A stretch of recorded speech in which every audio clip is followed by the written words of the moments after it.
What is going on, guys? My name is Guns, and today I'm going to show you a sped up, kind of borked run for farming blueprints on Buried City during the day or during the night. A lot of people have been wanting to get more and more blueprints.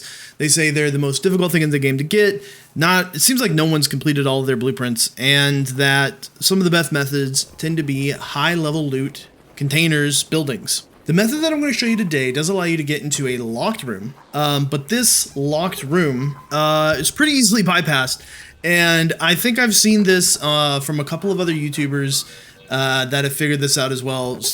This is probably going to be everywhere, and people are going to be... I don't know that Embark is going to immediately fix this, but the fix is probably going to be just removing the zipline. So what you want to do is go to the top of the Galleria, and there is a zip line from the Galleria, from the roof, over to the space travel building. You want to take this zip line. When you grab this zip line, it's going to be tricky because you do have to let go at a certain point. That certain point is about halfway in between the two buildings. It doesn't seem like it is, but I'm not talking about halfway through the zip line. I am saying specifically halfway between the two buildings. And you are trying to hit that middle window that is open, and on the left-hand side. That is the easiest part to hit. You can hit the other parts and still grab on, but that's the easiest. And this room, and then there's an office room just to the northwest of it a little bit. Those two office rooms are going to have some of the best loot that you can find in their cabinets for using nothing. Now, I like to do these runs naked on solos, which is really dumb because if you get anything, worthwhile, you're prone to lose it. However, if you do them naked, not a free kit, if you do them naked, you still get your butt pocket, your safe pocket. And that means if I get a blueprint from this, it immediately goes in my ass. It's rolled up, stuffed in my ass, okay? So we've searched through this first room. We are going to go to the next room. I'm actually just going to walk over to it. You can use the window, jump out the window to the left-hand side and try to grab the ledge. I don't like that jump. I'm not very good at it. I fall quite a bit, so I just don't do it. We're going to search through that, and then when we're done, what I do is this. I like to go 2 floors down and search through these offices as well. Now at this point, hopefully you'll have found something in there, maybe some light ammo and a Stitcher or Harpin or something.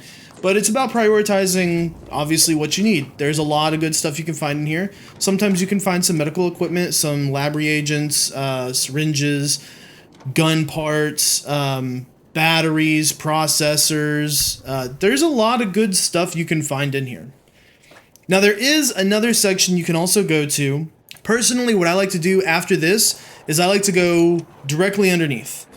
Going directly underneath to this section, there are tons and tons of lockers to search through, which, weirdly enough, a lot of these unsearched lockers yielded absolutely nothing for me today. I mean, not absolutely nothing, but it was not a lot of good stuff on this run. Again, this was kind of a borked run. Somebody had already gone through this entire building and taken everything, so there was not a lot for me here, unfortunately.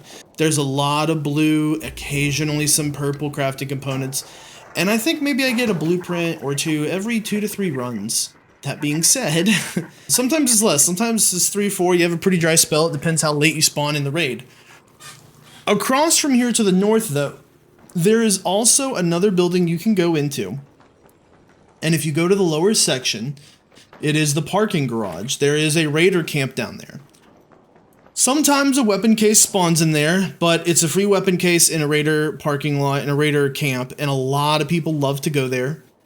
I just avoid it entirely because the free weapon that might be in there, if somebody already hasn't gotten to it, is not worth it to me. So what I like to do after this point is just hop out the window and go straight into the metro. And I'm out beyond this point. That's it. I actually did meet somebody else. He had unfortunately got downed, and I was going to try to get him out, but he died, and I got to take all of his belongings with me. But that's it. That's rags to riches runs and getting blueprints. You can do this naked. If you don't have the confidence to do this naked, I recommend taking a Pharaoh and like 10 rounds of ammo. So that's the bare minimum that I recommend. If you really want to take something in, you're afraid to, take that Pharaoh and take 10 rounds or so of heavy ammo. Or if you'd rather take like a Harpin and some light ammo. I hope this helps you get blueprints in your future runs. I think this is going to be fixed pretty soon. I think they're going to just remove the zip line eventually. Because this is not like it's an exploit, it's just something you can do in game if you can hit the jump. Thank you guys for watching. Feel free to subscribe, hit that like button, and come watch me live over at twitch.tv/gunsgame. Stay up to date for all the patch notes and news involving Arc Raiders, and I will see you guys later. My son!